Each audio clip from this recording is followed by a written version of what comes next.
ಕೊನೆಗೂ ಬಂತು ರೈತರಿಗೆ ಸಿಹಿ ಸುದ್ದಿ. ಸಣ್ಣ ಮತ್ತು ಅತಿ ಸಣ್ಣ ರೈತರಿಗೆ ಮಾತ್ರ ಎಂದು ಹೇಳಿದ ಸಿಎಂ ಶಿವಕುಮಾರ್ ಅವರು.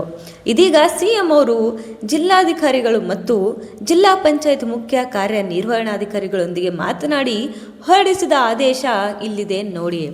ಸಣ್ಣ ಮತ್ತು ಅತಿ ಸಣ್ಣ ರೈತರ ಸಂಪೂರ್ಣ ವಿವರಗಳನ್ನು ಫ್ರೂಟ್ಸ್ ತಂತ್ರಾಂಶದ ಮೂಲಕ ಸಿದ್ಧವಾಗಿಟ್ಟುಕೊಂಡು ಪ್ರತಿಯೊಂದು ಪರಿಹಾರವು ತಳಮಟ್ಟದ ಅರ್ಹ ಫಲಾನುಭವಿಗಳಿಗೆ ತಲುಪುವಂತೆ ನೋಡಿಕೊಳ್ಳಬೇಕು.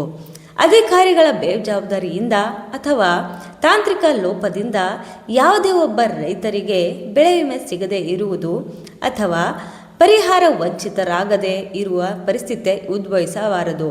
ಹೆಚ್ಚಿನ ಸಂಖ್ಯೆಯಲ್ಲಿ ರೈತರು ಬೆಳೆ ವಿಮೆ ಮಾಡಿಸುವಂತೆ ಪ್ರೇರೇಪಿಸಿ ಮತ್ತು ಬೆಳೆಹಾನಿ ಸಮೀಕ್ಷೆಯನ್ನು ನಿಯಮಾನುಸಾರ ತಕ್ಷಣವೇ ಸಂಪೂರ್ಣಗೊಳಿಸಿ. ಅಂದರೆ ಇದರ ಅರ್ಥ ಸರ್ಕಾರ ಎಲ್ಲ ಜಿಲ್ಲೆಯ ರೈತರಿಗೆ ಬೆಳೆ ವಿಮೆ ಕೊಡಲು ಮುಂದಾಗಿದೆ. ಇನ್ನೂ ಯಾರಿಗೆ ದುಡ್ಡು ಬಂದಿಲ್ಲ ಅಂದರೆ ಭಯಪಡಬೇಡಿ.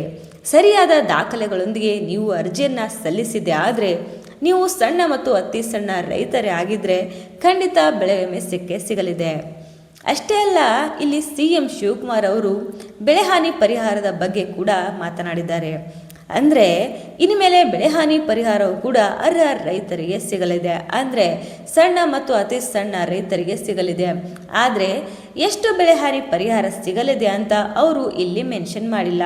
ಇನ್ನು ಮುಂದಿನ ವಿವರಣ ನೋಡೋಣ. ಅದಕ್ಕೂ ಮೊದಲು ಇಂತಹ ರೈತರ ಸುದ್ದಿಗಳಿಗಾಗಿ, ಸರ್ಕಾರದ ಯೋಜನೆಗಳಿಗಾಗಿ ನಮ್ಮ ಈ ಆಲ್ ಅಪ್ಡೇಟ್ಸ್ ಕನ್ನಡ ಚಾನಲ್ಗೆ ಸಬ್ಸ್ಕ್ರೈಬ್ ಮಾಡಿ ಮತ್ತು ನಮ್ಮ ಈ ವಿಡಿಯೋಗೆ ಒಂದು ಲೈಕ್ ಮಾಡಿ ಸಹಕರಿಸಿ. ಹಾಗಿದ್ರೆ ಬನ್ನಿ ಮುಂದೆ ಏನಿದೆ ಅಂತ ನೋಡೋಣ. ಸಿಎಂ ಹೇಳಿದ ಮಾತಲ್ಲಿ ಮುಂದೆ ಹೀಗಿದೆ: ನಮ್ಮ ಮೊದಲ ಮತ್ತು ಪ್ರಧಾನ ಆದ್ಯತೆ ಕುಡಿಯುವ ನೀರು. ಹೌದು, ಕುಡಿಯುವ ನೀರಿಗಾಗಿ ಮಹತ್ವ ಕೊಡಲೇಬೇಕಿದೆ. ನನಗೆ ಬಂದ ಮಾಹಿತಿ ಪ್ರಕಾರ ಕೆಲವು ಹಳ್ಳಿಗಳಲ್ಲಿ ತಿಂಗಳುಗಳಿಂದ ಸರ್ಕಾರಿ ನಳಗಳಲ್ಲೂ ಕೂಡ ನೀರು ಬರ್ತಾನೆ ಇಲ್ಲ. ರಾಜ್ಯದ ಯಾವುದೇ ಹಳ್ಳಿ ಅಥವಾ ನಗರದ ವಾರ್ಡ್ಗಳಲ್ಲಿ ಕುಡಿಯುವ ನೀರಿನ ಕೊರತೆ ಆಗಬಾರದು. ಸ್ಥಳೀಯ ನೀರಿನ ಮೂಲಗಳಿಲ್ಲದಿದ್ದರೆ ಖಾಸಗಿ ಬೋರ್ವೆಲ್ಗಳನ್ನು ಬಾಡಿಗೆಗೆ ಪಡೆದು ಅಥವಾ ಬ್ಯಾಂಕ್ಗಳ ಮೂಲಕ ತಕ್ಷಣವೇ ನೀರು ಸರಬರಾಜು ಮಾಡಲು ಕ್ರಮ ಕೈಗೊಳ್ಳಿ. ಆದರೆ ನೀರು ವಿತರಿಸುವ ಮುನ್ನ ಕಡ್ಡಾಯವಾಗಿ ಅದರ ಗುಣಮಟ್ಟ ತಪಾಸಣೆ ನಡೆಸಬೇಕು. ಯಾವುದೇ ಕಾರಣಕ್ಕೂ ಕಲುಷಿತ ನೀರು ಪೂರೈಕೆಯಾಗಿ ಸಾಂಕ್ರಾಮಿಕ ರೋಗಗಳು ಹರಡದಂತೆ ತೀವ್ರ ಮುನ್ನೆಚ್ಚರಿಕೆಯನ್ನು ವಹಿಸಿ ಎಂದು ಆದೇಶ ನೀಡಿದ್ದಾರೆ. ಅಸ್ತಿತ್ವದಲ್ಲಿರುವ ಜಲಮೂಲಗಳು ಕಲುಷಿತವಾಗದಂತೆ ರಕ್ಷಿಸಿ ಮತ್ತು ಮಳೆ ನೀರು ಹರಿದು ಹೋಗದಂತೆ ತಡೆಯಲು ಸಾರ್ವಜನಿಕರಲ್ಲಿ ಮಳೆ ನೀರು ಕೊಯ್ಲು ಕುರಿತು ಜಾಗೃತಿಯನ್ನು ಮೂಡಿಸಿ ಅಂತ ಸಿಎಂ ಅವರು ತಿಳಿಸಿದ್ದಾರೆ. ಆದರೆ ಈ ಕೆಲವು ಜಿಲ್ಲೆಗಳಲ್ಲಿ 80% ಅದು ಮಳೆ ಇಲ್ಲದೆ ಬರಗಾಲ ಮೂಡ್ತಾ ಇದೆ. ಹಾಗಿದ ಮೇಲೆ ಜನರು ಮಳೆ ಕೊಯ್ಲನ್ನು ಮಾಡೋದಾದರೂ ಹೇಗೆ?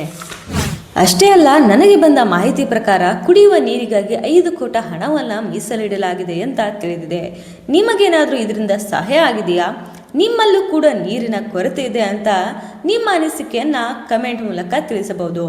ಮಾನ್ಯ ಸಿಎಂ ಅವರ ಮುಂದಿನ ಹೇಳಿಕೆ: ಮಾನವರಷ್ಟೇ ಅಲ್ಲದೆ ಜಾನುವಾರುಗಳ ಸಂರಕ್ಷಣೆ ಕೂಡ ಅಷ್ಟೇ ಮುಖ್ಯ.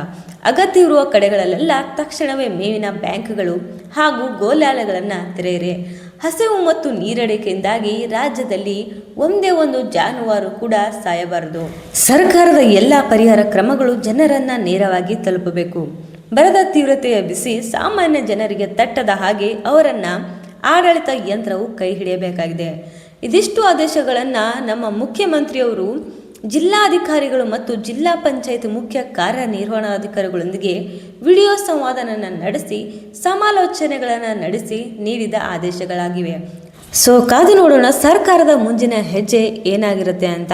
ನಮ್ಮ ಈ ವಿಡಿಯೋ ಇಷ್ಟ ಆಗಿದ್ರೆ ಒಂದು ಲೈಕ್ ಮಾಡಿ ಮತ್ತು ಶೇರ್ ಮಾಡಿ. ನಮ್ಮ ಆಲ್ ಅಪ್ಡೇಟ್ಸ್ ಕನ್ನಡ ಚಾನಲ್ದ ಸಂಪರ್ಕದಲ್ಲಿರಿ. ನಮಸ್ತೆ.